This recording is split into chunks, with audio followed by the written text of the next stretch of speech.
ఈరోజు మన జగనన్న 4 రోజుల నుంచి ఆరోగ్యం కూడా లెక్క చేయకుండా రాష్ట్ర ప్రజల కోసం, రాష్ట్ర భవిష్యత్తు కోసం మరి నిర్వాధిక నిరాహార దీక్ష చేస్తుంటే మరి మీరందరూ కూడా మద్దతు తెలపడానికి విచ్చేసినందుకు మీకు అందరికీ కూడా హృదయపూర్వకంగా నమస్కారాలు తెలియజేసుకుంటున్నా. మరి అదే మన జగనన్నకి మీ అందరి తరపున మన కోసం దీక్ష చేస్తున్నందుకు మన జగనన్నకి హృదయపూర్వకంగా అభినందనలు తెలుపుకుంటున్నా. మన జగనన్న నిరాహార దీక్ష చేస్తున్నాడంటే చంద్రబాబు గుండెల్లో రైలు పరిగెడుతుంది.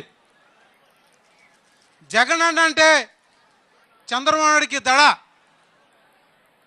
ఈ రాష్ట్ర ప్రజల కోసం, ఈ రాష్ట్రానికి మంచి జరగాలని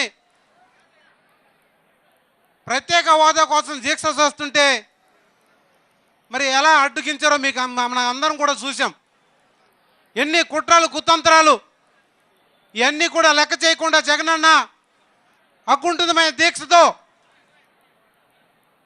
నా ప్రాణాలైనా పోయినా కానీ ఈ రాష్ట్రాన్ని నేను దక్కించుకుంటాను, ఈ రాష్ట్రానికి మేలు చేస్తానని ఈరోజు కఠినమైన నిర్ణయం తీసుకొని ఈరోజు ఈ దీక్షకు పూనుకున్నారు. మరి ఈ యొక్క ప్రత్యేక హోదా కోసం ఈ రాష్ట్రం జరిగే మేలు మరి పెద్దలందరూ కూడా చెప్పడం అయింది. కానీ చంద్రబాబు నాయుడికి కనబడడం లేదు, వినపడడం లేదు. ఈ ప్రజా ఘోష ఆయనకి వినపడడం లేదు. ఆయన దేశంతా ఈ రాష్ట్రాన్ని ఏ రకంగా దోచుకెళ్లాలని ఆయన దేశంతా తప్ప ఈ రాష్ట్ర ప్రజలకి మేలు చేయడానికి ఏమాత్రం కూడా చిత్తశుద్ధి లేదు. ఆయన ఎంతసేపు జపాన్, సింగపూర్, మలేసియా, చైనా విదేశాలు తిరగడానికి సమయం ఉంటుంది, కానీ ఈ రాష్ట్ర ప్రజల సమస్యల్ని పరిష్కారం చేయడానికి ఆయనకి ఏమాత్రం కూడా మరి టైం ఉండదు. మరి ఆయన అధికారం వచ్చి 18 నెలలు అయింది. ఈ 18 నెలల్లో ఈ రాష్ట్ర ప్రజలకు ఏమైనా మేలు జరిగిందని నేను అడుగుతున్నా. ఒక్కటంటే ఒక్క మేలు జరగలేదు. ఆయన ఇచ్చిన ఏ ఒక్క హామీని కూడా ఆయన నిలబెట్టుకోలేదు. ఆయన యొక్క కల్లిపుల్లి మాటలతో రాష్ట్ర ప్రజలను మభ్య పెడుతూ ఈరోజు ఆయన దోపిడీ రాజ్యాన్ని నడిపిస్తున్నాడు. ఆయన ఎక్కడికక్కడ ఆ తెలుగుదేశం నాయకులు పంది కొక్కులేక దోచుకొని తింటున్నారు. ఈ రాష్ట్రాన్ని ఇసుక ద్వారా తింటున్నారు, మట్టి ద్వారా తింటున్నారు, లాస్ట్ భూముల ద్వారా కూడా ఈరోజు దోచుకొని తింటున్నారు.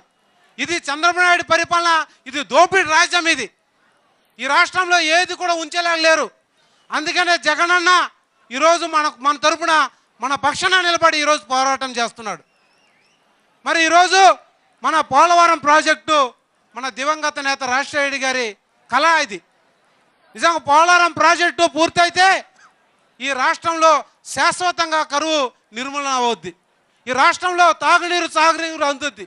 దానికోసం 2005లో మన దివంగత నేత రాజశేఖర రెడ్డి గారు మరి పోలవరాన్ని చేపట్టారు. ఆయన ఉన్నంత వరకు వేగంగా పనులు జరిగినాయి. ఈ రాష్ట్రానికి అంకితం చేయాలని తాపత్రపడ్డాడు ఆయన.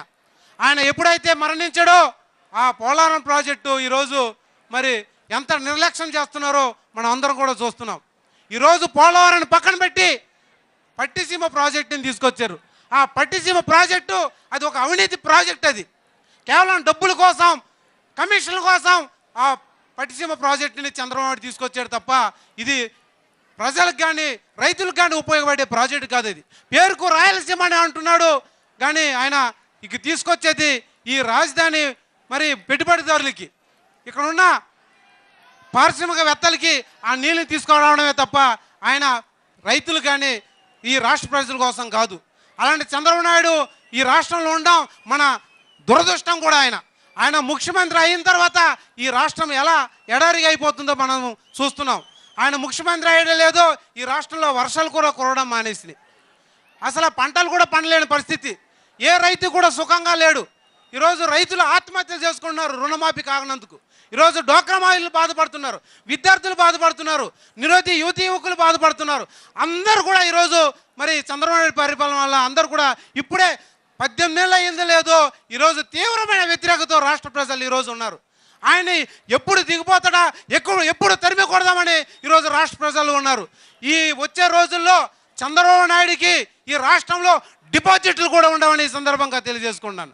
ఆయన చేసిన పాపం, ఆయన చేసిన మోసం ఆయనకే చుట్టుకుంటుంది.